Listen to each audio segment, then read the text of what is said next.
Bismillahirrahmanirrahim. Innalhamdulillahi nahmaduhu wa nasta'inuhu wa nastaghfiruh. Wa min shururi anfusina wa sayyiati a'malina man yahdihillahu fala mudilla lahu wa man yudlilhu fala hadiya lahu. Asyhadu an la ilaha illallah wahdahu la syarika lahu wa asyhadu anna Muhammadan abduhu wa rasuluh. Usikum wa iyaya awlan bittaqullah faqad fazal muttaqun. وقال الله تعالى في القرآن الكريم بعد الأعوذ بالله من الشيطان الرجيم يا أيها الذين آمنوا اتقوا الله حق تقاته ولا تموتن إلا وأنتم مسلمون. Assalamualaikum warahmatullahi wabarakatuh. Inshallah, before we continue, let us make the morning dua, and we'll make a dua for one of our Sister Wan Tham Abdullah, who passed away. Wani, Sister Wani Tham. Wani Tham has been with us, for many years. We came to know that she passed away on 13th of August this year. We just came to know about that. So may Allah subhanahu wa ta'ala shower His blessing and mercy upon her. Let us make a dua together, the morning dua, and including the dua for Sister Wani Tham Abdullah. Bismillahirrahmanirrahim. Alhamdulillahi Rabbil Alameen. Allahumma salli ala Muhammad wa ala ali Muhammad kama sallaita ala Ibrahim wa ala ali Ibrahim innaka hamidun majid. Allahumma bika asbahna wa bika amsayna wa bika nahya wa bika namut wa ilayka nushur. Bismillahirrahmanirrahim. La yadurru masmihi syai'un fil ardi wala fis sama'i wa huwa as-sami'ul alim. Raditu billahi rabba wa bil islami dina wa bi Muhammadin nabiyya. Allahumma zidni ilman nafi'a wa rizqan tayyiba wa amalan mutaqabbala. Ya muqallibal qulub thabbit qulubana ala dinik wa ala ta'atik. Allahumma khtim lana bil husnil khatimah wa la takhtim alayna bisu'il khatimah. Allahumma ighfir laha warhamha wa'afiha wa'fu anha wa akrim nuzulaha wa wasi' mudkhalaha wa ighsilha bil ma'i wal thalji wal baradi wa naqiha min qataya kama yunaqqa الثوب الأبيض من الدنس. اللهم أبدلها Wani Tham Abdullah daran khairan min dariha wa ahlan khairan min ahliha wa zawjan khairan min zawjiha. Allahumma adkhilha jannatak wa ajirha min azabil qabri wa azabin nar. Allahumma ighfir li hayyina wa mayyitina wa shahidina wa ghaibina wa saghirina wa kabirina wa dhakarina wa unthana. Allahumma man ahyaytahu minna fa ahyihi ala al-islam wa man tawaffaytahu minna fatawaffahu alal iman. Allahumma la tahrimna ajraha wa la tudillana ba'daha. Ya hayyun ya qayyum birahmatika nastaghis. Allahumma anta syafi' la shifaa'atun illa shifa'u. Ishf Dr. Shahida ya Rahman ya Rahim ya Jal Jalal wal Ikram. Irhamha ya hayyun ya qayyum birahmatika nastaghis. Rabbana atina fid dunya hasanah wa fil akhirati hasanatan wa qina azaban nar. Wa sallallahu ala Muhammad وعلى آله وصحبه أجمعين والحمد لله رب العالمين آمين يا رب العالمين.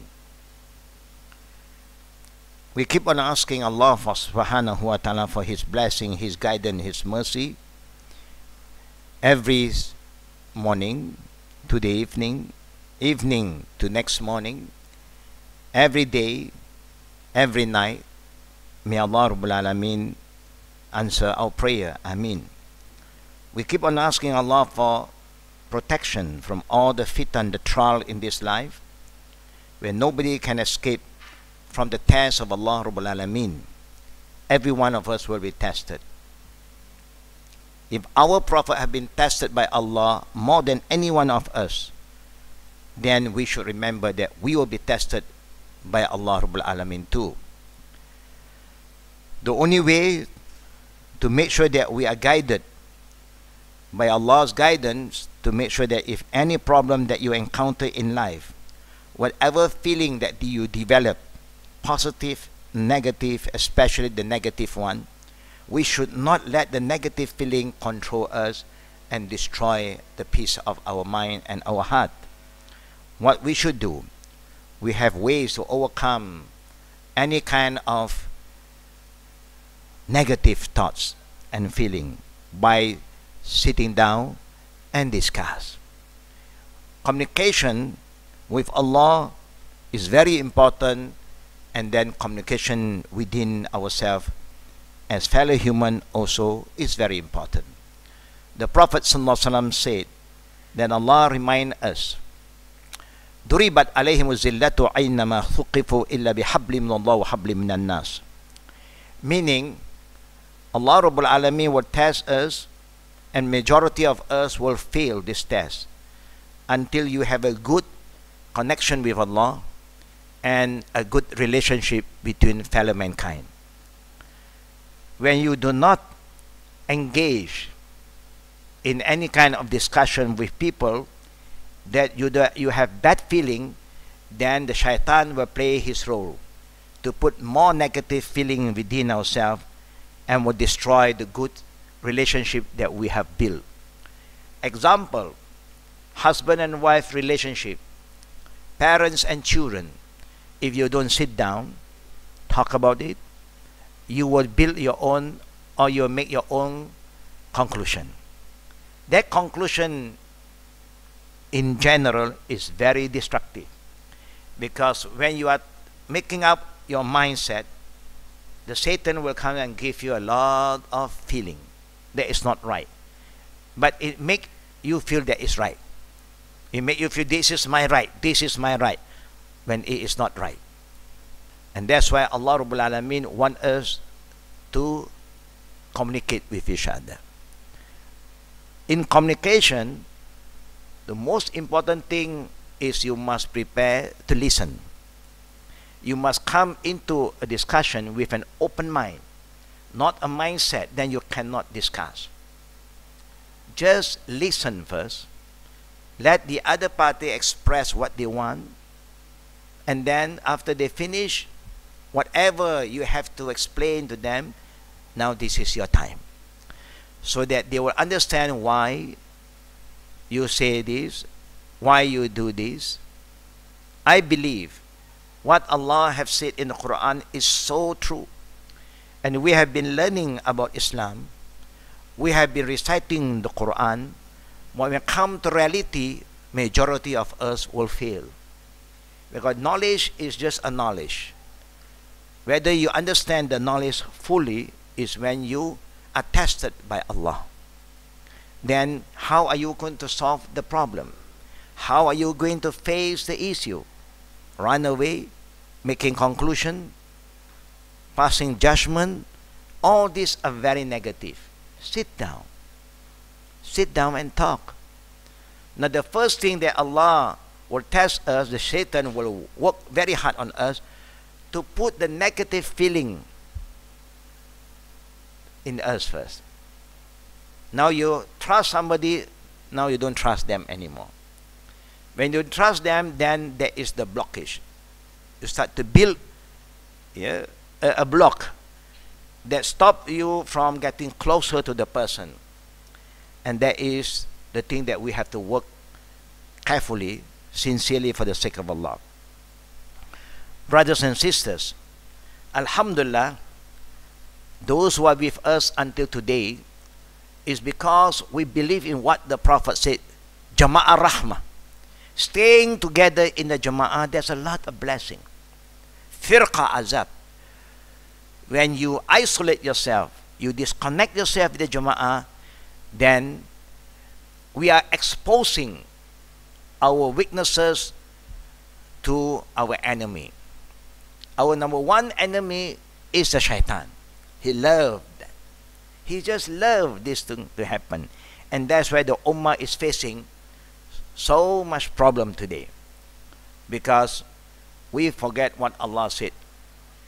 If you have any problem, sit down and discuss. وَشَاوِرْهُمْ فِي الْأَمْرِ. You should have sit down and discuss the matter.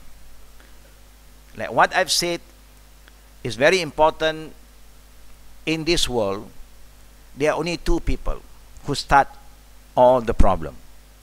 Shaitan, of course, is the key person, but between human, only two. Is known to all of us, sinfani, two groups of people. If these two groups is good, the rest will be good. If these two groups is bad and easy, it will corrupt the rest too. Sinfani is a saluha, salaha ummah, wa is a fasadat, fasad al ummah. Two group of peoples, if they are okay, the rest will be okay. One, they are not okay, the rest will be worse. Who are these two groups? Al-Umara wal-Ulama. Leaders and scholars. Leaders and scholars. All of us are leaders. Kullukum ra'in wa kullukum mas'ulu an ra'iyati. Among male and female, because Allah created Adam first. Then only from Adam He created Hawa. So leader is the man, is the husband. Example. Where scholars is the wife, is the woman. Because the women are the one who take up the responsibility in educating the children. The subject matter is our children. Now, our children will become very positive when the mother is positive. The mother will become positive when the husband is positive. This is how it moves on. Then you see there's a lot of peace and harmony in the family and in the society. Today, all of us have problems. Leaders have their own problem. Scholars also have their own problem. Then the children also have their own problem. The society have their own problem. We are not connected. Yeah? Because there is no society when there is no family. Every society starts from a nuclear family. Then it grows. And that's why Allah said, Ya ayyuhallazina amanu qu anfusakum wa ahlikum nara. Islam is a very practical religion where Allah said, oh, if you believe, or you who believe in Allah, save yourself and your family. It starts from there. Save yourself and your family. The last class that we share with all of you is also about how to prepare ourselves when we are living this world. What is the thing that you must do if you know there's a lot of confusion going on within the community, within the family members? People are not aware how to arrange a funeral according to the Sharia by our Prophet ﷺ. Because today, whatever we do in life, we are always exposed to our tradition and culture. And sometimes there are traditions that contradict the religion and we just don't care about it. So it's time for us to make sure that we set a good example. Remember what I shared with all the sisters and brothers last class? What should we do? What should we do to make sure that if something happened to us, no bid'ah, khurafat is being practiced? What should we do? Write a wasiat. We know what we are facing today. Why? Because we learn, but the other party is not learning. Our husband is not learning. Maybe the husband is learning from another place, and then we are learning from another area. So we may clash with each other. And maybe another dangerous thing is that our children will be also learning. They may not attend classes like us. What our children will do, they have their Google, their Twitter. It can be right, it can be wrong, and they have no ideas. So different people is referring to different sources. But if everybody is going back to the Quran and Sunnah, then Alhamdulillah. And we know this is what is going to happen to us. So the best thing to do is, like if you're in a not yet Muslim country, a minority Muslim country, they do not honor your inheritance, the law of inheritance in Islam. They don't honor. They honor wills. So what are you going to do? So before anything happens to you, if you have property, if you don't have property, you don't have to worry about anything. If you have some properties with you, make sure that you put the will according to the law of fara'id. Half go to the son, one go to the son, half go to the daughters. 1/6 or 1/8 to the father or to the mother. Whatever that fara'id want you to do, you write it in the will, so that when something happens to you, the law of the country will execute according to the will. You cannot fight because the law of the country do not recognize your fara'id ruling. If you choose to stay in a Muslim minority country, you are going to face that kind of situation. You have to prepare yourself. You cannot give excuses. I leave it to the living one. No. You as the father, the mother, the husband, the wife. It's very important. And if you are somebody, you know that what is going to happen to you. If you are nobody, it's easy. When you are somebody, because somebody always has something special. People like to do more for you. More that is not against the Sharia, Alhamdulillah. When more is against the Sharia, you just cannot let it happen to you. The wailing, the music, and all these things is going to come. So you have to do something before anything happen to us. And that's why Allah said, وَرْتَنْزُنْ نَفْسُ مَا قَدَّمَتْ لِغَدٍ. Look into yourself, what have you prepared for your next life? I think we have been working very hard to prepare for our children, for our grandchildren, so that if anything happen to us, they have something to live on. But how about ourselves? Have you prepared something for yourself? You live as a Muslim, and Allah said, وَلَا تَمُوتُنَّ إِلَّا وَأَنْتُمْ مُسْلِمُونَ. Don't ever die until you have learned how to submit to Islam. That means you must die as a Muslim and follow the Islamic ritual. The washing, the praying, the funeral prayer, and also the janazah.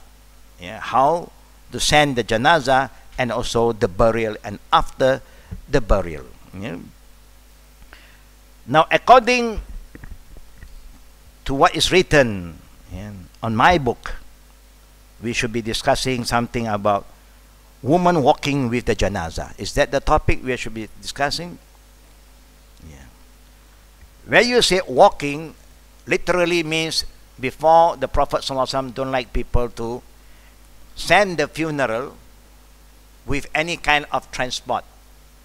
And you don't have any transport like today, but they do have horse, they do have camel. If they want to use that as a transport, they can. But the Prophet ﷺ recommend all of us, those men, to carry the deceased from the place that they perform the prayer to the graveyard. Yeah. You see, in the time of the Prophet, thing is very easy. Very, very simple. Because they may have a lot of graveyards. Wherever you die, the closer to you, you just send it to the graveyard. Today, you have another problem. Even you are just next to one graveyard, just because you are at a different borderline, because of different states, because of you are nobody. Then, can you imagine what is happening to this ummah? The religion is so easy, so simple, so practical. You think that you are next to the graveyard, that you can be buried there, they send you so far away. And those who have the plan, who are somebody want to be buried there, Allah may even let them die in other place and they will be buried other area. No one knows. There is no this kind of system of booking in advance. Whoever comes first, there's a place, Bismillah, make it easy. This is the reality that we are facing. Something is very wrong with our mindset. That we are so divided when we are living, even we are divided after we die. Why can't you make things simple? Allahu Akbar. Can you imagine if every Muslim die in Makkah and Medina, they want to send them back to their own country? But look, it's so practical. This is the place the companions of the Prophet was buried in Baqiyah. The family of our Prophet was buried there. Whoever died in Medina, and if their funeral prayer is be held in the mosque, they were sent to Baqiyah. They were sent to Baqiyah. Because that is what the Prophet wants us to do. You don't have to be somebody only to be buried in Baqiyah. As long as you die there, you are praying, they pray the funeral in Medina, you go to Baqiyah. If the prayer is in Quba, the mosque of Quba, they also have a graveyard near Quba, then they will send you to Quba. Graveyard. Simple as that.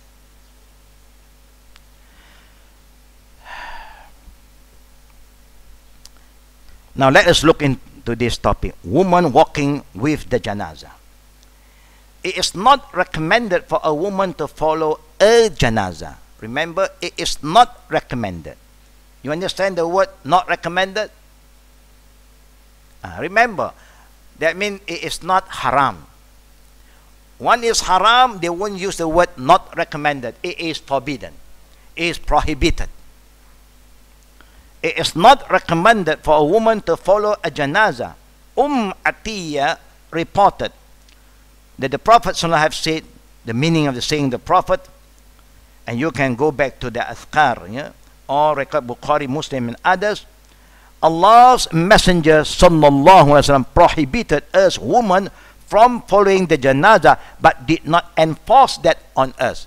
He used the term that the Prophet prohibited the woman, then he did not enforce that on us. Now this is very important to understand the saying of our beloved Prophet Muhammad ﷺ. What do you mean by he prohibited and then he did not enforce? He did not enforce it. Meaning, he said, the woman don't follow. But there are some women who was following and he did not stop them. This is what he said, he did not enforce it. He said with a reason. That shows that the saying of the Prophet is full of wisdom. If those who cannot control themselves, you are not supposed to follow, because you will cause a lot of to the arrangement of the burial. Because in Jahiliyyah time, you have people who keep on wailing, crying, tearing their garments, and you can't let this happen. Because the Muslim was taught by Islam to accept the qadar of Allah. Once something happened, musibah, you just say, Inna lillahi wa inna ilayhi raji'un. That's all.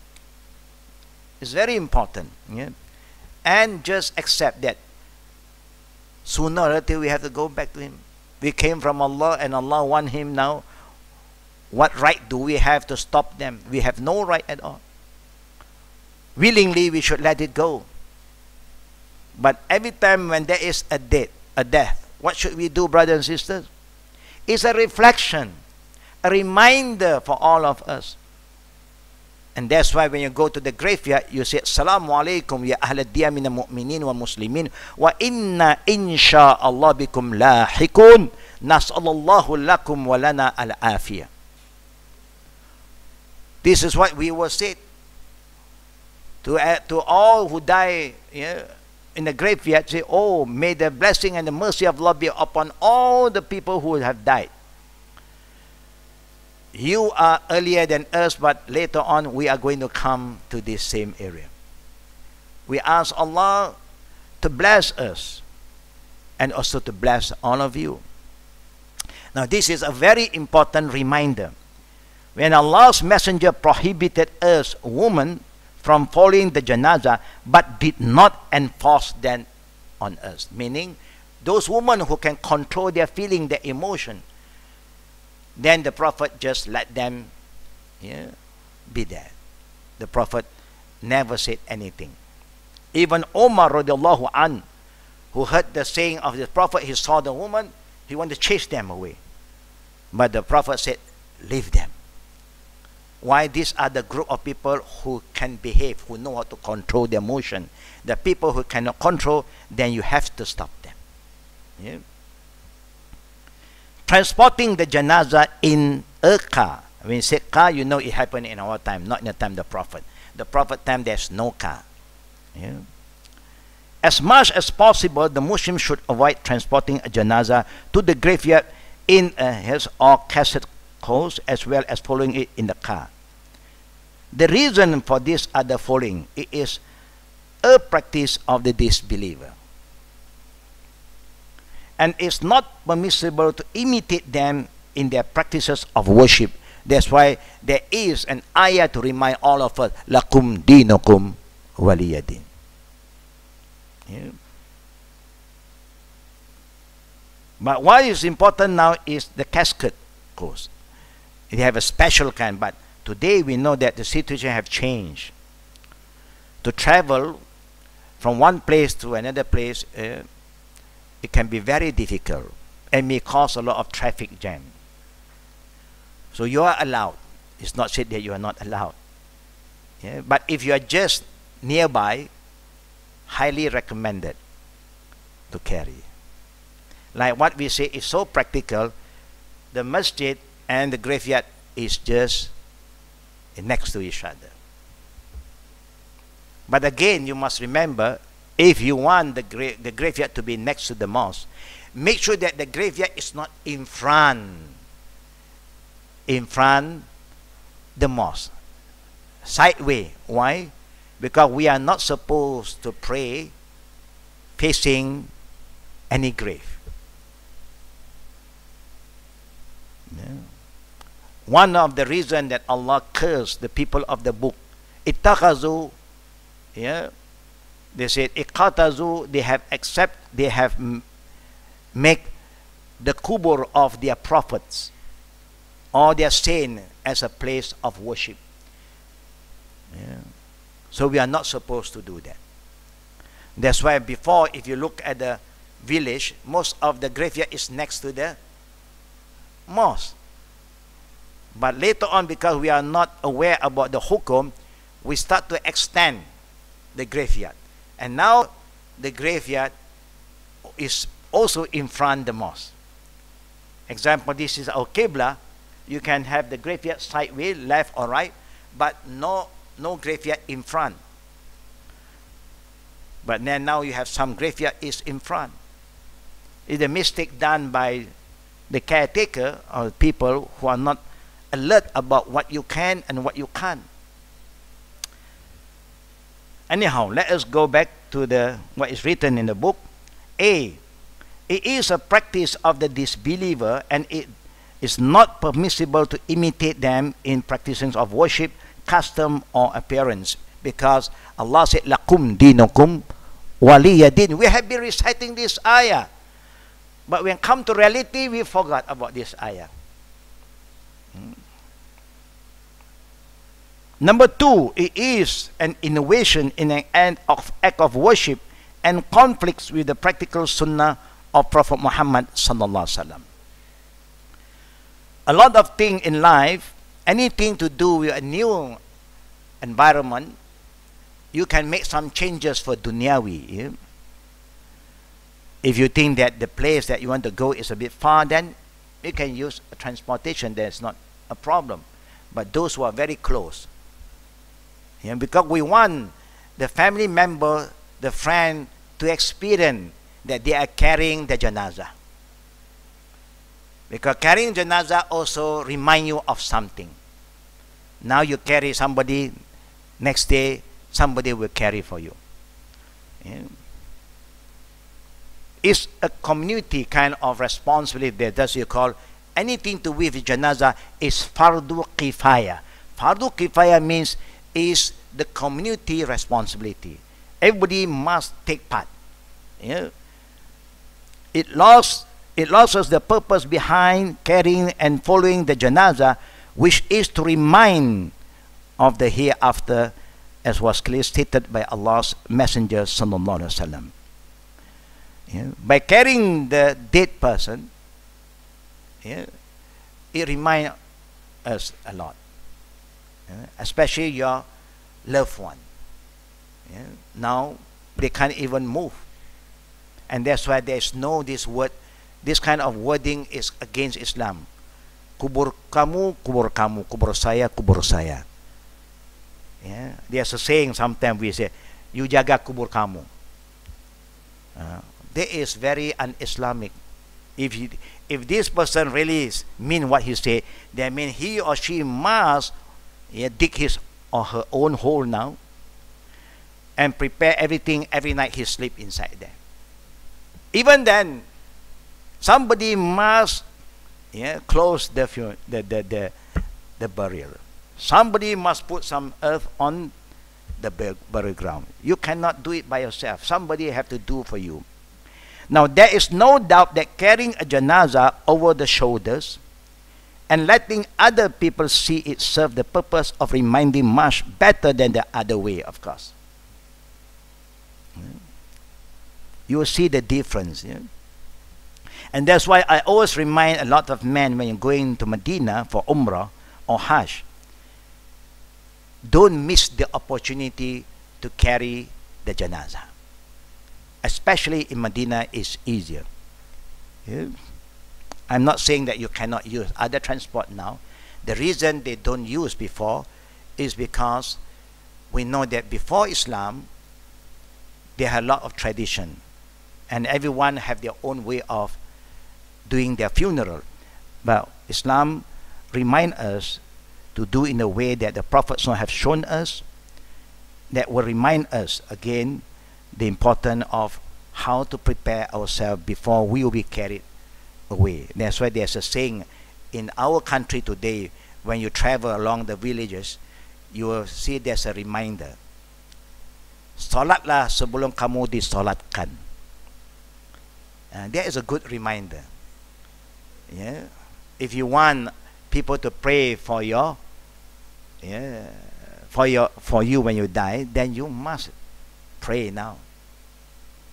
Yeah, you must get the people know that you are a practicing Muslim. Yeah. What led the disbeliever to introducing those artificial methods is their fear of death and everything that reminds of it, because of their disbelief in the hereafter. For the disbeliever, there's no more future for them in the hereafter because they don't believe in it.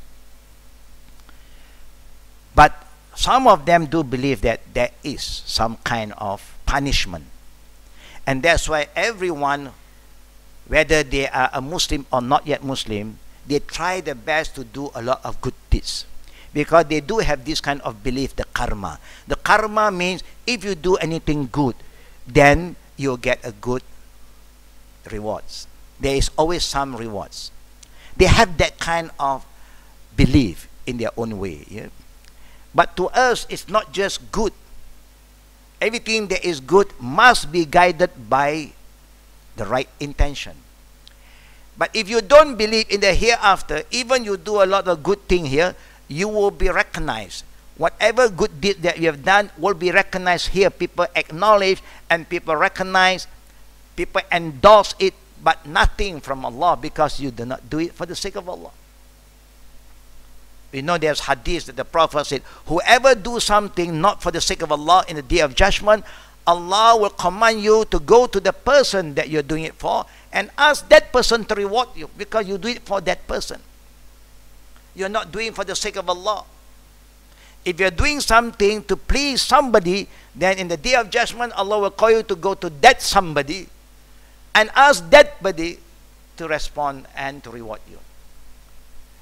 Where that day, nafsi, nafsi, anyone who you approach, even Prophet Moses, Prophet Jesus, if we will approach them and ask them to give a shafa'ah, intercession, they will respond to you and me, nafsi, nafsi.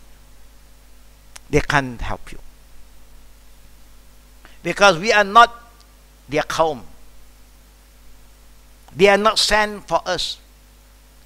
The only prophet will say, Ummati, Ummati is Prophet Muhammad sallallahu alaihi wasallam, because we are the khairu ummah, the best ummah. Yeah.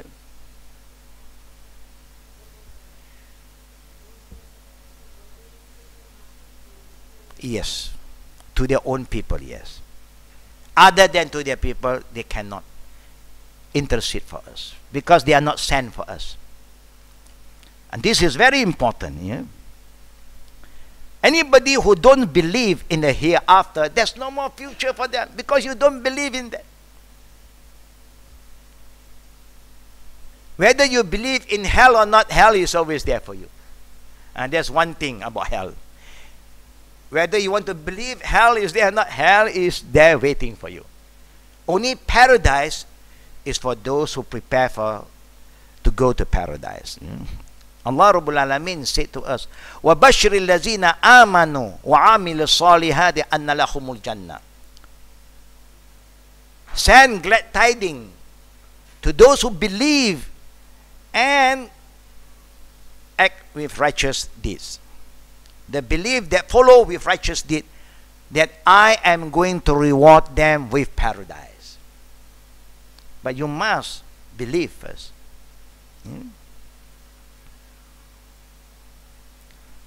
It is an important means of reducing the number of people who follow a janazah.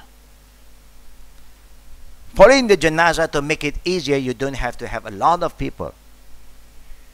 Meaning, the one who really follow, those who want to carry them, and those who are very close, the rest you can go from different direction.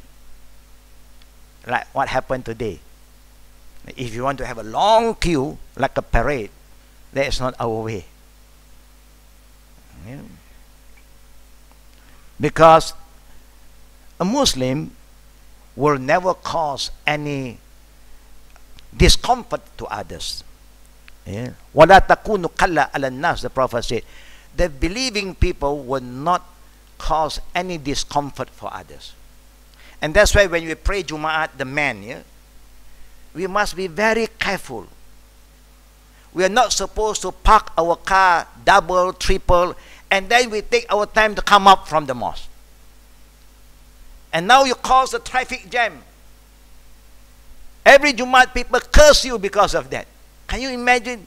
People are not happy with us because we don't have this responsibility, that there is also rights that belong to others. وَإِيَّاكُمْ وَالْجُلُوسَ عَلَى turuqat. Even the Prophet said, be careful when you are dealing with the roads. The roads have right upon you. Roads have right upon us. These roads that is being built is not for you to use only. It's for everybody. So if you want to park your car, you must park in a way that you did not block the other traffic. You cannot do that. Today we feel very sad. We are not organized at all. We don't care. Friday is our day. Now, how do you feel if they also do the same thing? I think we are going to make a report already. We say to the MPPJ, the traffic police, but what happened when this happened? We are the cause of the traffic jam. We don't care. Is that good? We are the Khairul Ummah, the best Ummah. To show good example to others. We are showing the wrong example to others. Yeah? And that's why I always say, Jumaat is the best platform for the Khatib to address this matter, so that the Muslim will improve themselves every week. But we fail to do that. We standardize everything. So every Jumaat, every Imam gives the same speech, where the problem is not the same. So you will never learn, you will never improve. Yeah? It conflicts with the Islamic approach of simplicity and avoidance of artificial matters and formalities, especially in such a serious matter as death. Islam is a very simple religion. That's why the Prophet even said, Innal bazazata minal iman. Simplicity is part of iman. Even you are somebody, you make it simple, people will respect and love you and adore you, will talk about you more than anyone else. Sister, we are not simple people, we know. Because we are not just normal people, we are also somebody. But if anything going to happen to you, you make it simple. Just example, if our children want to marry, we make it simple. Maybe we can make it very complicated, we can do. We have the money to spend. But you make it as simple as possible. Now, you set a good example for others to follow. You see, this is not just anybody, they are somebody, but look at how simple they are. Will people remember us more? You set a good example. But today is very difficult again. All of us is under pressure. What people will say, again, what people say is more important than what Allah says. When the Prophet wants to make it simple, we should be simple, so that everyone that come after us will learn from us. Can we be simple, sister? Inshallah. If you are not aware how to make it easier, scholars is there, seek their advice. But normally when all this kind of happening, we don't seek scholarly advice. Yeah, we have the, what you call, wedding planner, yeah? We will go for the wedding planner. They will give you a lot of advice. The flowery advice, you know. And everything is money. You know. Make it simple. Sometimes a janazah is carried out and carried in a car for practical reason, because of the distance to the graveyard. Especially in the West, where the Muslim graveyards are few, often 10 or 100 of miles away from the location of death. Yeah? Then it's only practical you send with a transport, yeah, a car. In such cases, it's permissible to transport it and follow it in motor vehicles, but they should not be exceeded beyond what is necessary. Always be more practical, brothers and sisters. And all this is not easy for you to do until you sit down with the family members, the leaders in the family, the husband and the scholar in the family, the wife, sit down, and with the children, the subject matters, make everybody understand. No confusion. If not, there will be an argument here and there.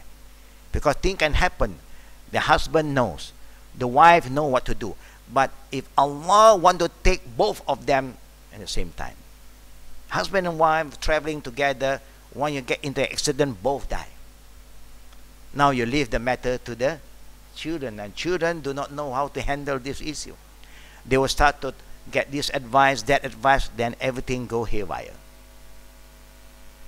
But if they also understand, and there is a will written who they should refer to, then it's easy for them. We have this problem before, alhamdulillah, because the children all know how to handle and organize the funeral. They don't have problem. Yeah. But we have also cases that people learn about the deen. They go against all the innovation. They disagree with what the majority is doing that's not following the sunnah. They go against. Every day they talk against that. But when they die, it so happened that their family was not following the same aqidah. We were there. If they just give us the green light to do, we would do it. But they did not invite us, so we cannot interfere. This is a family matters. Until there's a written will say that they want us to organize, that the deceased said, if anything happened to me, I want so and so to arrange for my funeral. Then it's easy. This is something that strikes me, that I have to remind all the good sisters and the brother how to prepare us for your future. Yeah. Transporting the janazah in a closed coffin. Much of the discussion of the previous section apply to carrying a janazah in a closed coffin, which is often made of expensive, polished, and decorated wood. As explained earlier in this chapter, the Muslim should be able to see a shroud body and realize that one day there will be a similar state, that we are very simple. We go back to Allah in the simplest manner. However, the coffin may be necessary in some cases where the body is in advanced decay state. When the body is, because of this, because of that, then you have to cover it properly to minimize the smell. Where it could transmit fatal diseases to the surrounding, or where a coffin is enforced by the law of the country, then we have no other choice. In Hong Kong, through my experience being in Hong Kong as the Islamic director of the Islamic Center, I was happy when the Muslim passed away. They were shrouded and they carried and exposed, and they carried to the graveyard. But I was caught by surprise that in the graveyard they have prepared a coffin, a thick coffin, like the Chinese kind of coffin, thick wood. That means they put everything in the graveyard already. We are saying that you should make sure the body is in contact with the earth, so that the body will decay very fast. Save space. You know, the country like that, it's not easy to have spaces. But they have prepared a thick coffin inside the graveyard. So we informed them they should not do this. But they said this is the requirement of the authority in this country. You cannot just bury the body with a plank, a plywood, no. Like if the situation is like that, we can't do much. But if you have a choice not to use that kind of coffin, then you just don't use it. Because we believe in what the Prophet wants us to do. That we came from the earth, and to dust we return. We go back to the earth. We have a direct contact. But this is what I said, that if the situation in that country require you to do that, then you have no choice. But if you're given a choice, then we are Muslim, because that kind of coffin costs you a lot. It's not cheap. Where Islam is a very simple religion, You live very simple, and you die also very simple. It don't cost you a lot. And that's why I normally remind the people who want to die, I said, who are not yet Muslim, if you die as a Muslim, can you imagine billion of Muslim is praying for your soul every single day without paying even a penny, free of charge. You don't get that kind of prayer from other religion except in Islam, because Muslims pray 5 times a day, and each time when they perform their prayer, when they recite the tahiyyat, the tashahhud, they will pray for every Muslim.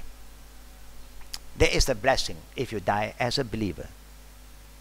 And also you don't have to worry about what is going to happen, where you're going to be buried, because the burial ground is waqaf land, it's free. You don't have to pay. The package that we are dealing with today is just for the workers. Yeah. If you don't give them also, they have no right to ask by right. But it's good for us to do something. But it will not burden the deceased family. The community should come and help them, so that they don't have to worry about paying this, paying that. No. They just prepare all the document properly, because they have to do as next of kin. But about the expenses, the Muslim community should come in handy and help them. That should be the way that the Prophet wants us to do. So may Allah Rabbul Alameen make it easy for all of us to know what to do before we go back to Allah Rabbul Alameen. Yeah? We have our better ways, and if you go back to what is going to be shared again about the innovation on page 145, yeah? Question and answer summary first. Question: what is the ruling of walking with a janazah? The answer is a communal obligation, fardu kifaya, and is recommended for every man. The woman also can do if they want, but they are not being recommended. What does one who walks with a janazah get? 2 chunk qirat of reward. Qiratan, yeah? Each one larger than the mountain of Uhud. What is woman's ruling for walking with the janazah? It is disapproved but not prohibited, not encouraged. Where should one walk relative to the janazah? At any side, not too far. Walking behind is better than ahead. It is better to ride or walk. Walking is better. A rider should be behind the janazah. What is the ruling of standing for a janazah? At first it was required, but that ruling was later abrogated. Yeah? It was allowed for you to stand up, yeah? But later on it's not necessary.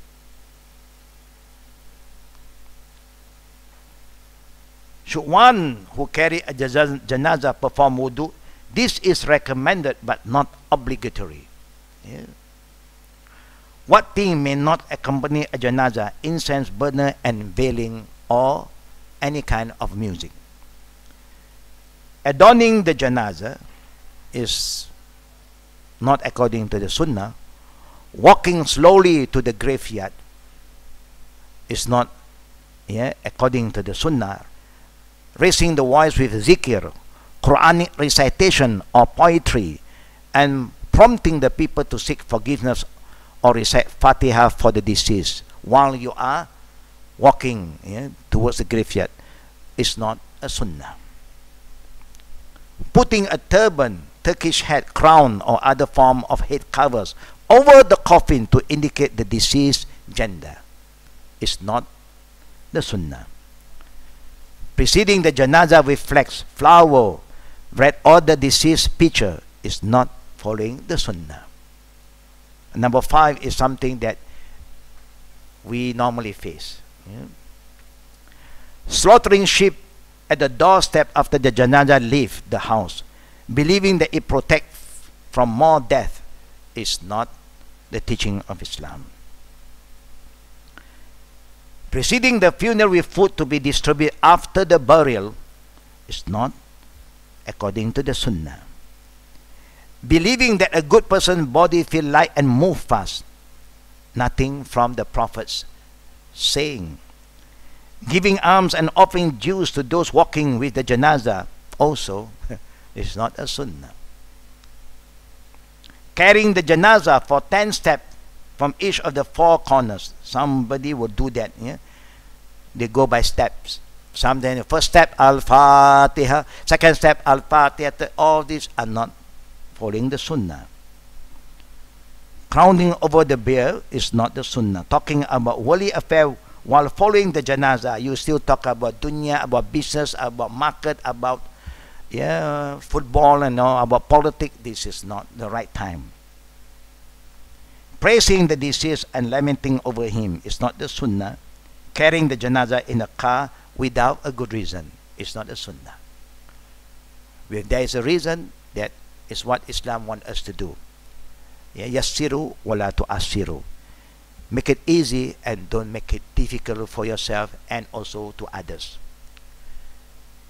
We have a janazah van too. If people say cannot carry, then we are doing something wrong. When there is a need. But normally, brothers and sisters, if our house is next, it's nice to just carry it, the deceased, inshallah. Now we come to chapter 8. Ruling about janazah prayer. Praying janazah for a dead Muslim is an obligation upon the Muslim community known as fardu kifaya.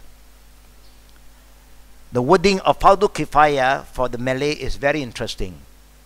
Fardu kifaya, satu orang buat yang lain tak payah. As long as there's somebody who do it, the rest don't have to do it anymore.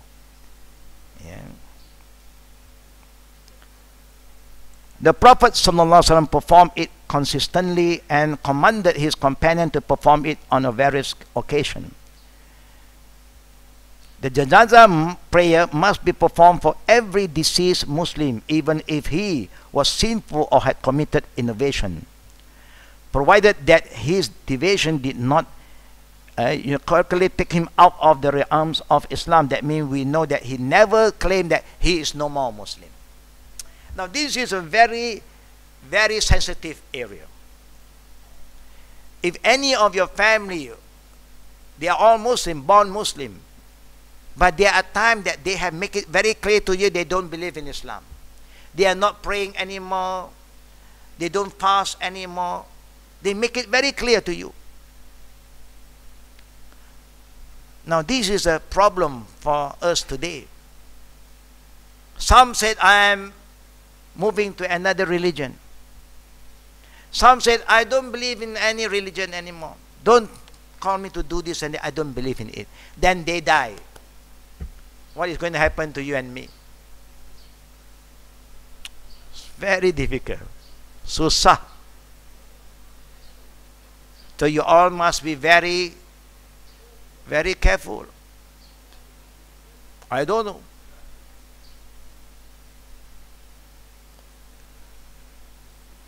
This is one of the fitna that we are facing today.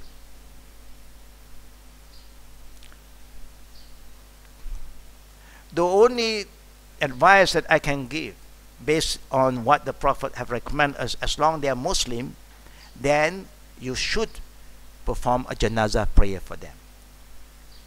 Now, they inform you, like if they inform me, I don't believe, please, don't talk to me about this religion. Even I'm a born Muslim, but I don't believe, I don't practice anymore. I know. I tried to convince him, remind him. He said, no. He died. But he carried an IC with a Muslim name. But the family may not know. I am the one who is exposed to that. I cannot participate in the prayer. If I do that, I commit a sin. I'm lying to Allah. But I also don't have the right to tell everybody, because it's just a very private matter between he and me. I will just excuse myself. Of course, based on the document, the family member will acknowledge that he is a Muslim because they do not know. The authority will say that he is a Muslim because the authority don't have any record that he have announced, and make it clear that I am not a Muslim. Now you remember many years ago, that was before 1992. Oh no, before 1995. We have a problem in this country where in the Star newspaper, you cannot ask the authority to accept your will to announce that you are no more a Muslim. They don't accept. The registrar don't accept. But they came up with a way out. You can declare through the Star newspaper that from today onwards you make a declaration. I, so and so, is not known as so and so anymore. From today onwards, my name is Ahmad bin Faisal. I is been known now as Peter Johnson. Is stated in the newspaper. When you do that, that means you have the right at that time, to declare that you are no more Muslim, because you have make it clear, I am no more known as so and so. We brought this matter to the authority, and we wrote letters to our king that this is really, they are challenging the right of the king. Any religious matter, you have no right to say anything because the king is the religious head. But Alhamdulillah, after that, that kind of notice is not allowed to be published in the newspaper. Alhamdulillah. Shukr. But still you have cases that people will say, no more, I'm no more a Muslim. Now, if you come across any of your family members who do that, quickly try to solve the matter. We try to help them to come back to Islam, and if they decide not to, then you know, if anything happened to them, you cannot participate. The rest will do, based on what they are exposed to. Give you another scenario about performing funeral prayer. When the Prophet ﷺ was called to perform a funeral prayer, before he start, he will ask, do anybody know that this deceased owe anybody any money? If somebody says, yes, he owe me 10 dinar, 10 dirham, then he will ask, any of the next of kin, the family member, who is going to take over this responsibility to pay back the debt? None respond. The Prophet just move out. He will never lead the prayer. The Prophet will never perform a janazah prayer when there's a debt on him and none of the family is going to be responsible about that. He just move out, but he never stopped other people to perform. To show you how strong or how hard when they talk about debt in Islam. The Prophet did say, Man ada'a daynan fala yanwi qada'ahu fahuwa sariq. Whoever have a debt and no intention to pay, he is like a thief. He's stealing from his fellow brothers or sisters. You cannot do that. But whoever have the intention to pay back, that they don't have the means. They really want to pay, but they don't have the means at all. Thing is getting worse and worse. The Prophet said, I will be his guarantor. That's where the intercession of the Prophet comes in. I will be his guarantor in the day of judgment. And when that the Prophet will come and save us from this, when we pass through the long sirat when we reach Al-Qantara, the next bridge, before entering Jannah. We all will be gathered at Al-Qantara, a smaller bridge. And that's where the Prophet will come and wait for us. He'll be there first and he'll wait. If you have debts and you have the intention to pay but you can't, and the person do not forgive you, he say, I will see you in Akhirah. Remember, people can see us in Akhirah. Don't take this thing lightly. Yeah. Hutang is hutang. Yeah. Hutang with Allah is easier. Allah can forgive you. But hutang with people, people have informed you, Akhirah, I will see you in Akhirah. Khalas. And then he's going to see you. Yeah. And then if you are really a person who was sincere to pay back, but you don't have the means, the Prophet will be there. And the Prophet will offer his intercession, shafa'ah. Can you forgive him? I will give you my shafa'ah. Who do not want the shafa'ah of the Prophet sallallahu alaihi wasallam? Everybody will love, yeah, to receive the shafa'ah. Yeah? The janazah prayer must be performed for every deceased Muslim, even if he was a sinful or had committed innovation.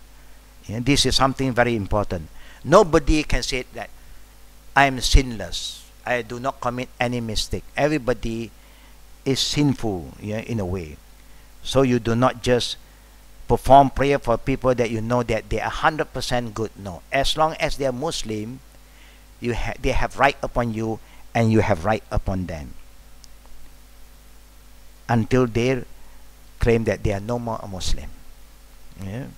And this is happening again. Very alarming, brother and sister. You have children who have came to me who said, I'm not a Muslim. I don't believe in anymore. How old? 18, 20, 25 years old. I don't believe anymore. I'm going to the other house of worship now. I don't go to the mosque anymore. Because in the mosque there's so much politicking. You know? There's so much anger. When the people give speech in the mosque, they just show their anger. They are condemning each other. They don't want to have anything to do with this religion. When they go to the other house of worship, they're talking about love. They're talking about happiness. So they love. Who don't love? Yeah, beautiful thing. Who don't love when people talk about love? Love is very powerful. Yeah. In the mosque, haram, Jahannam. Yeah, wow, this is too hard on me. Every day I go there, when I heard Jahannam, Jahannam, that means there's no more future for me. No. Zaid bin Khalid al-Juhani radiyallahu anhu reported that one of the Prophet's companions died on the day of Khaybar. When the Prophet was informed of his death, he said, Sallu ala sahibukum. Pray janazah for your companions. Upon hearing this, the people faced changes. In explanation, he said, your meaning, your companion has illegally taken some of the booty from Khaybar. Who said that? Rasulullah sallallahu alaihi wasallam. They searched his belonging and found some bits of the Jews that was not worth even 2 dirham. Just 2 dirham. It's haram, of course. Anything to do with the booties, ghanima, you have no right to take it without the permission from the Prophet sallallahu alaihi wasallam. Your share will be given, but you have no right to take more than that. Now, this is to show us that even the guy have taken something that is wrong, you pray for him. You pray for him. They were surprised. They thought that if the person is so bad, doing something haram, we don't have to pray for them anymore. No. Yeah. Just an example. You found that the one who passed away is a Muslim, but he passed away while he was drinking liquor. Got a heart attack and he died. With the bottle. Hennessy is good for you. What are you going to do? Highlight the bottle together? No, no, no, no. It's a sin. Take away the bottle. You know? Don't talk about how he died. We know it's not a good ending, but we must believe in what Allah said, that He will forgive all other sins except shirk. Except shirk. He commit a sin, but may Allah save him from shirk. Yeah. Example again. We were touring around. The minute we visit the temple, not our masjid, sometimes tourists will bring you to all this house of worship. Poor angel of death was there waiting for you. He pulled out your soul. Oh, he died in another house of worship. What is he doing there? And see, it's a very sensitive issue. Are you going to say, Khalas, I don't think he's a Muslim. Muslim don't enter this place. No, no, no. You may enter there for other reasons.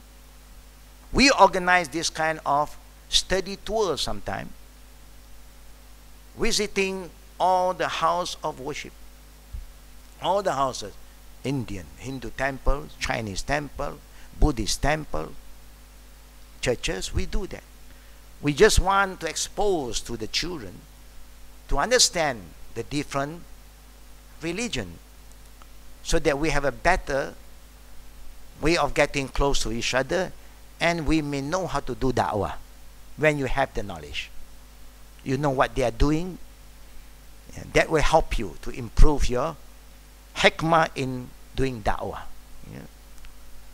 But you don't judge a person because he died in that area. That means he's no more Muslim. You cannot say that. Yeah. Omar, when he entered Jerusalem, he was offered by the people of the book to perform the prayer in the synagogue. They allowed him to pray. And he was going to pray. But later on he realized it's better for me to pray outside. Because if he starts to pray there, there will come a time the Muslim will claim, Omar, the Caliph, the second Khalifa, have performed prayer. So we must change this church into a mosque. He don't want that confusion. A church is a church until the people themselves change it.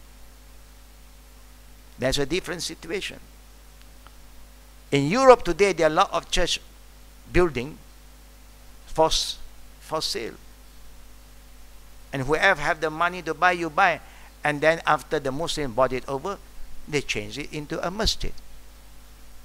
There is nothing wrong if they have that kind of understanding. When you buy this property belongs to you. What you want to make out from this property is up to you. It's okay. So the Omar decided to perform the prayer outside, just the opposite. And that's why if you visit Bethlehem, Baitul Laham, where Jesus was born, you will see there is a mosque outside. Yeah? The synagogue, just the opposite. There is a building called Masjid Omar. Whoever have visited Bethlehem, they will know. Yeah? They have a mosque there because they remember Omar performed the prayer there. Now this is knowledge for all of us. Yeah? Don't be judgmental. As long as it's not clear to you and he carried a Muslim identity, you accept them as a Muslim. Yeah? Even in some country, when you revert to Islam, you don't change your name at all. Name is not, yeah.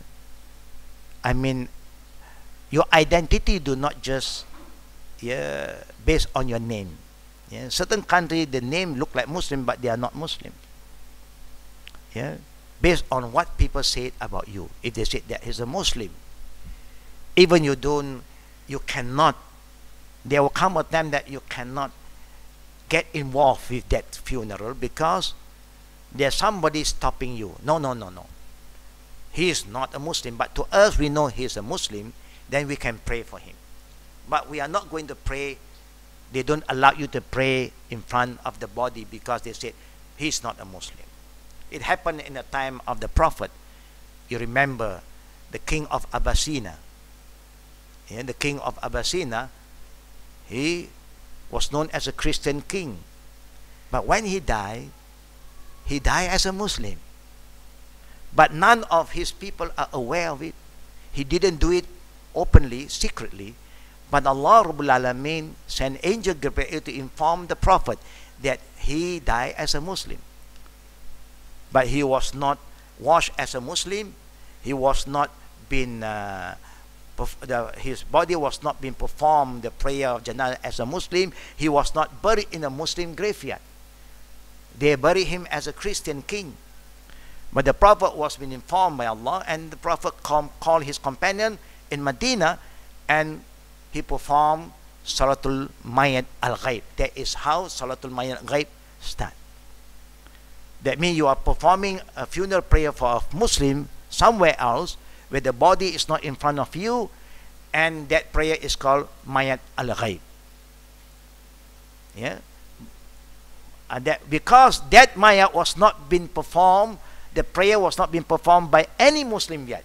If there's a group of Muslims who have performed the prayer, Salatul Mayyat Ghaib will not be recommended anymore. Just example, if any of our family member die, yeah, in Makkah, Medina, you know there are 100,000 of people going to perform the funeral prayer, but you are not there. There is no Salatul Mayyat Ghaib for us here. Once somebody have performed, confirm somebody have performed the prayer, that means the hukum of janazah prayer is over. But when you know, I've seen few cases, I experienced that before.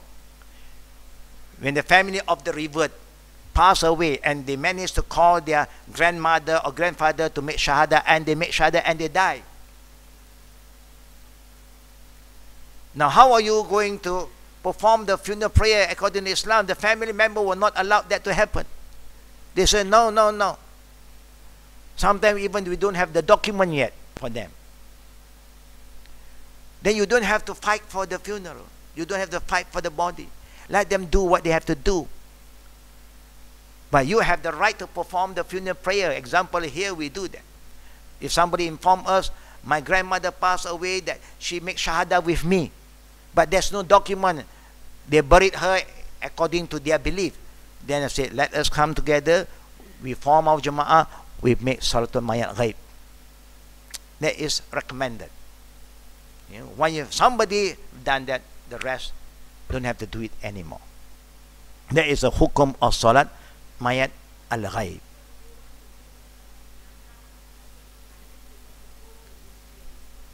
Yeah, that is a different situation again. Yeah. There's another form of Salatul Janazah. There is not Salatul Mayyat Ghaib. That means if you are traveling to visit a family members and you are not aware that that person died, suddenly he just passed away 1 week ago, then you have the right to call the family member to bring you to their graveyard, and then when they confirm that this is where he or she was buried, you stand facing the Qibla, you can make Salatul Janazah. That is not Salat Mayyat Ghaib because the Mayyat is there. Only you do it after he or she was buried. That the Prophet did show us that he performed that kind of prayer. Salat Mayyat Ghaib is purely that the Mayyat is not there at all. It's somebody who died while in the ship before, we know that there are people who die. They are not going to wait and keep the body until they reach the land. And they are going to let it go into the sea now. And if somebody have performed the prayer, khalas. Yeah.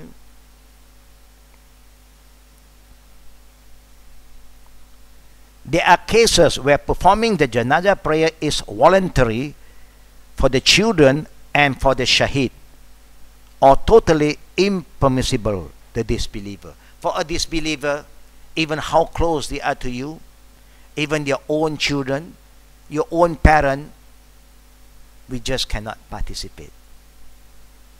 because they choose lakum dinukum waliyadin. They choose not to die as a believer.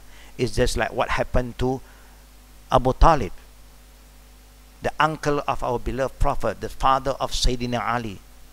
Sayyidina Ali is somebody very important to us. Yeah. But when his father passed away and his father chose not to become a believer, refused to make shahada, the Prophet can't even pray for him. His son, yeah, who was guaranteed to be the people of Jannah, can't perform prayer for his father. Why? We have to acknowledge what Allah said, lakum dinukum waliyadin. They have choose not to die as a Muslim. How can you force the Islamic ritual on them? You can't. If they were alive, they may stop you. What are you trying to do to me? I'm not a Muslim. Don't do all this nonsense to me. This is to show us how tolerant Islam is. The freedom that Allah have given us, وَحَدَيْنَا خُدْ نَجْدَيْنَ, I show you two ways, you choose. If you choose to die as a Muslim, then all the Islamic ritual will apply. If you choose not to be a Muslim, then we have no say. We cannot do anything. Is that fair? Is that fair for us? Fair according to Islam. But sometimes to our feeling, yeah, we feel very sad. Because this is our loved one, our children. This is our parents. But religion don't follow our feeling. It follow what is being mentioned in the Quran and the Sunnah, and leave it to Allah. And the rest we have to have faith. Yeah? And may Allah subhanahu wa ta'ala save us from a lot of misunderstanding and save us from entertaining our feeling when the Islamic ruling is concerned. What is right is right. What is wrong is wrong. Even you are not doing what you must do, but you cannot change the rule. Yeah, the law stay as it is. We try our best to follow whatever we can. If there's any question, now we move to Q&A. Fatafaddal. Any question from the sisters? Tafaddal. Yes.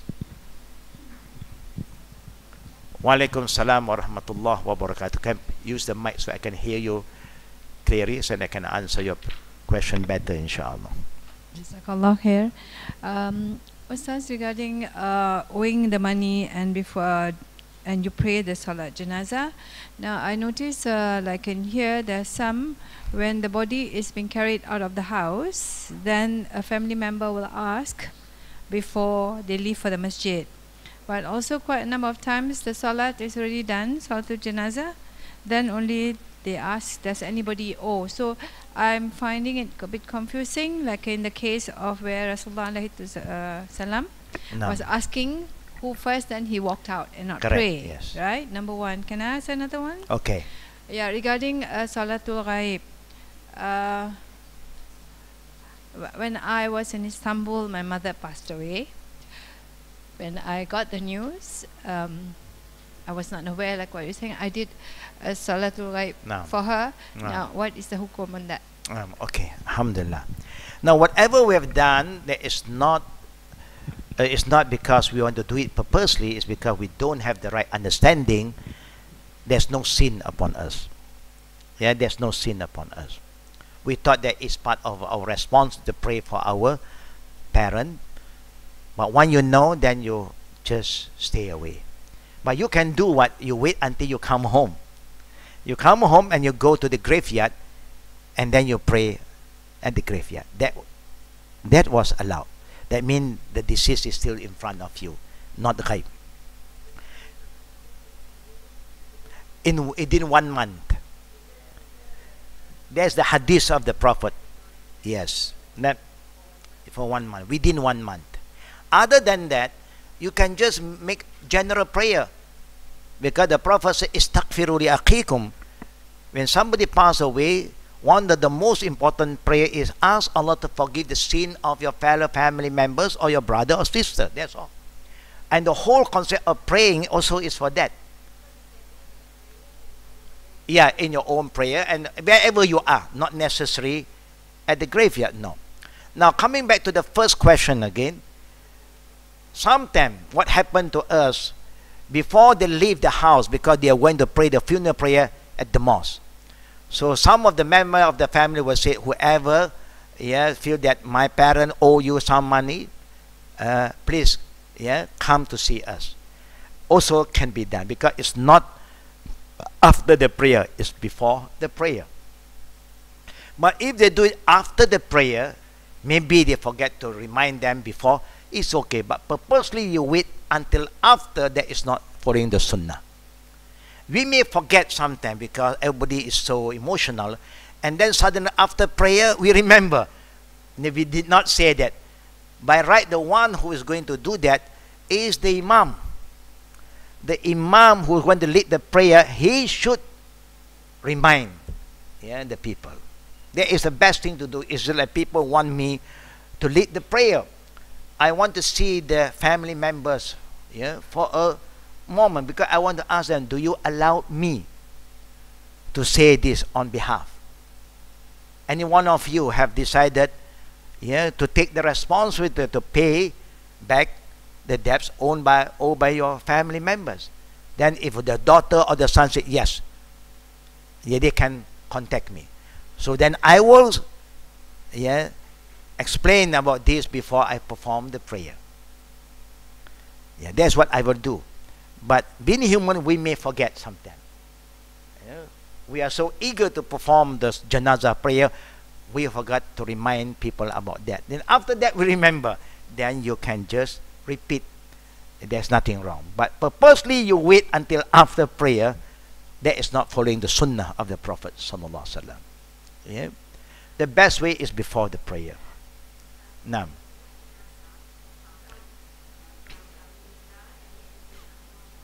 correct?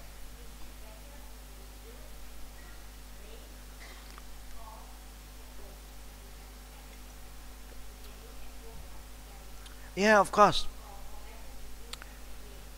There is not, if you are there, Salat Janazah, if other people have performed, there's no more other Salat Janazah ghaib except when you visit the grave.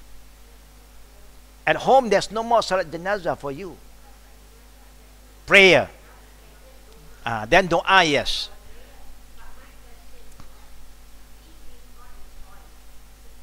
To the grave, and make the dua.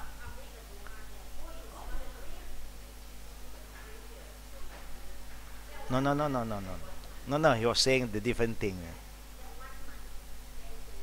Yeah. Yes.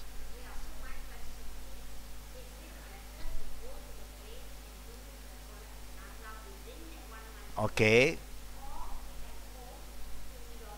No, dua is any time. Salat Janazah is only allowed when you are at the grave. So it's a totally a different ruling. It's a total different within one month, where dua for the deceased carry on. Every time you can remember of the deceased, you pray. The Prophet do encourage us to visit the graveyard because by visiting graveyard remind you about your death. That's the only thing. The sunnah of visiting the graveyard is a reminder to us. You see, they are now there. So one day we are going there too. But prayer, for the janazah prayer, you can do only at the grave. The rest you can do anytime. Istaghfiru li akhikum. You are clear, inshallah? Naam. Faddal. Earlier in the class, you mentioned about Fara'id law. Fara'id, naam. When you are in overseas, they don't recognize Fara'id law. So to avoid that, you write your own will. Correct. Now, let's say we are back in Malaysia. Let's say this rich lady, she doesn't want to leave a big chunk of her property to her husband. Okay. Nanti husband kahwin lain lah, Okay. a big sum. Fair Can enough. she write a will before she dies lah, write a will, give to siapa. Or meeting the husband, so that whatever balance yang ada Yes. tu okay lah bagi kat husband. Okay. Berapa persen yang dia boleh incorporate Yeah. in the farad? Any will that is written only for non-waris. For non-waris, will apply. The will cannot apply for waris. You can't. If you write a will that I do not want to, no, that will not be accepted. Will is only written for non-waris. La wasiat lil waris. The Prophet said, no wasiat, no written of will to the waris. The waris right is being protected. You like them or you don't like them, their right is being protected. But if you don't want to give them more now, you give the money, the property, you give it now. Not a will. You should have changed their name from now. But again, we human, we do not want the property to be gone, to be given when we are still alive. Pardon? Yeah, a hiba. But again, the hiba is that you must make sure that you are given that part of property to them before you die. Yes.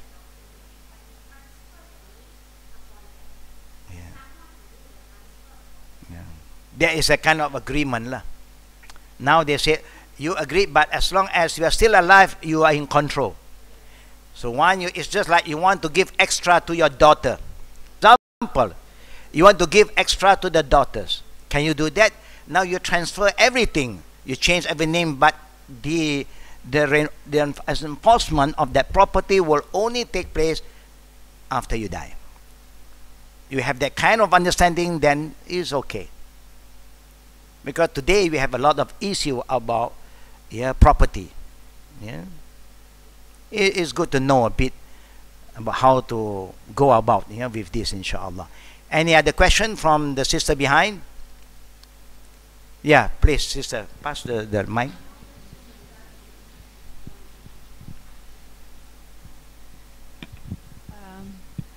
But this is something that I learned from you a long time ago, that it is a sunnah that, like just now you were saying that there's no feasting or serving of food after the funeral is being apa. Tapi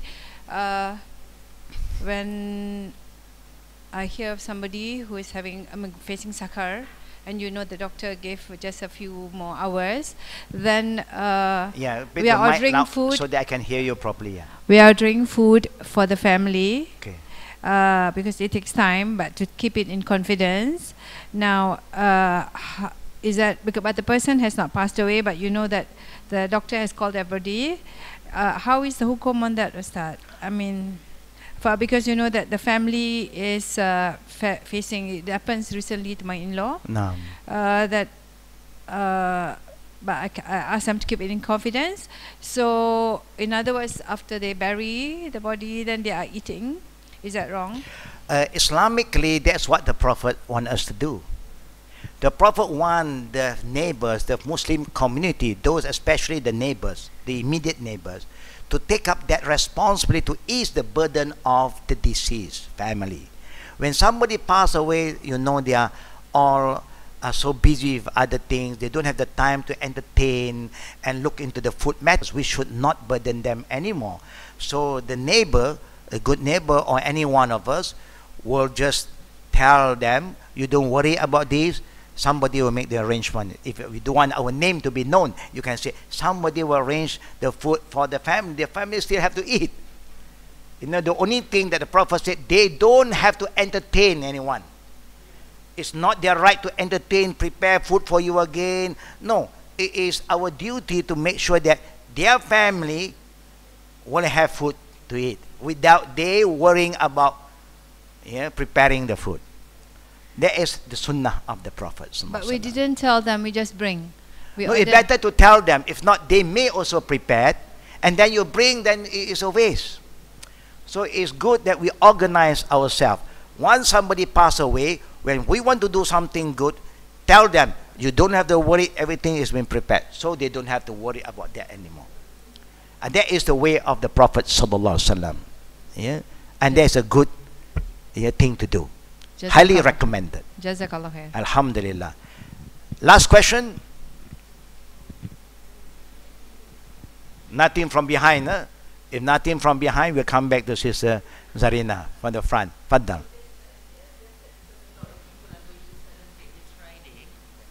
Oh.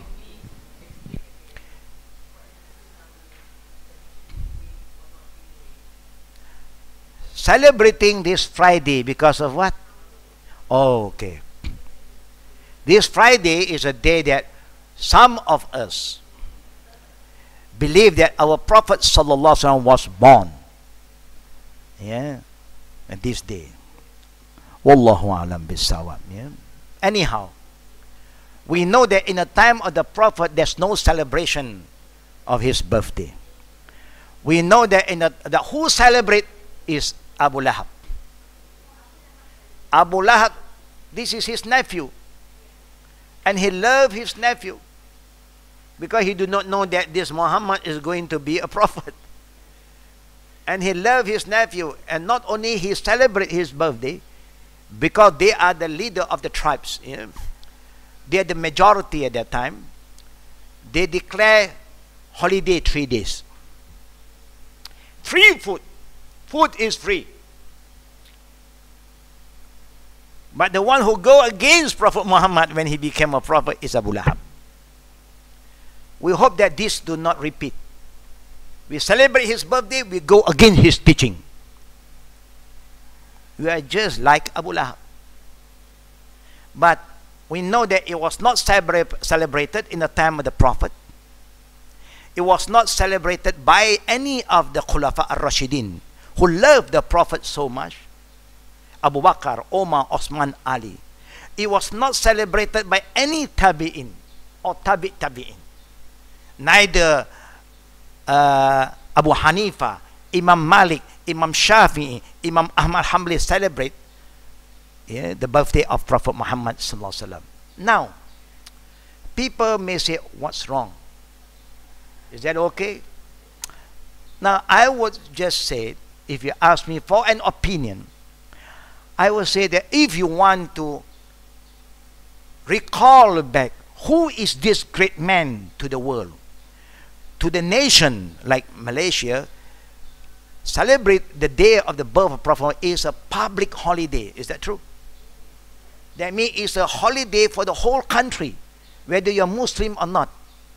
That if you want to choose this day, and then you want to have a public talk about this man, the great man, Muhammad Rasulullah, and invite every single citizen to respond to this talk. That is very good. Because it's important for us to tell the people that Prophet Muhammad was not sent to the Arab or to the Malays. He was sent rahmatul lil alamin, as a mercy to the world. He is a prophet for you and for me. Not only for us as Muslims, no. If you have that intention, just use that platform. Anyhow, it's been declared a public holiday. Use that platform to organize a talk to introduce Muhammad sallallahu to the nation. I would say it's a good one. Not all these other things that the Prophet never taught his ummah, neither the companion who loved the Prophet do what we are doing, but use that occasion to tell the people that this man is a great man. A man that according to the history today, no leaders, even Prophet Adam, Moses, Jesus, Noah, Abraham, no one wrote and record their life history like Prophet Muhammad sallallahu alaihi wasallam. Every single thing that he does is been recorded down. The way he eat, the way he drink, the way he talk, the way he dress, the way he engaged with his family, every single action from Prophet Muhammad is recorded. Allahu Akbar.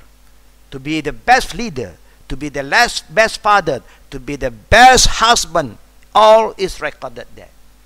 So it's good for you to tell the world, please look into this man's life history. Get to know who is Muhammad. Then is good. Normally this kind of, that particular day people will have a lot of lectures going down, activities. But if this lecture is going to be held in the public area, like Dataran Merdeka Stadium, it will be great. Tell the world who is Muhammad sallallahu alaihi wasallam. But until today, we don't have that kind of arrangement yet. Yeah, we just do other thing. Yeah, that is not taught by our beloved Prophet Muhammad sallallahu alaihi wasallam. If anybody will ask me, I say, following the way of the Prophet, the way of Khulafa ar-Rashidin is highly recommended. And may Allah guide us all, inshallah, brothers and sisters. We know we all love our Prophet sallallahu alaihi wasallam, but the Prophet said, "La yu'minu ahadukum hatta hawahu taba'an lima ji'tu bihi." You cannot prove your love to the Prophet sallallahu alaihi wasallam until you command your desire to follow his sunnah. Not following your desire. Don't follow what you like to do. Follow what the Prophet wants you to do. Then that is how you show your love to Prophet Muhammad sallallahu alaihi wasallam. May Allah bless us, may Allah guide us. Wabillahi tawfiqi wal aqida'wana walhamdulillahi wal alamin. Subhanakallahumma bihamdik. Ashhadu an la ilaha illa anta astaghfiruka wa atubu ilaik. Assalamualaikum warahmatullahi wabarakatuh. Before I end, please, I'd like to convey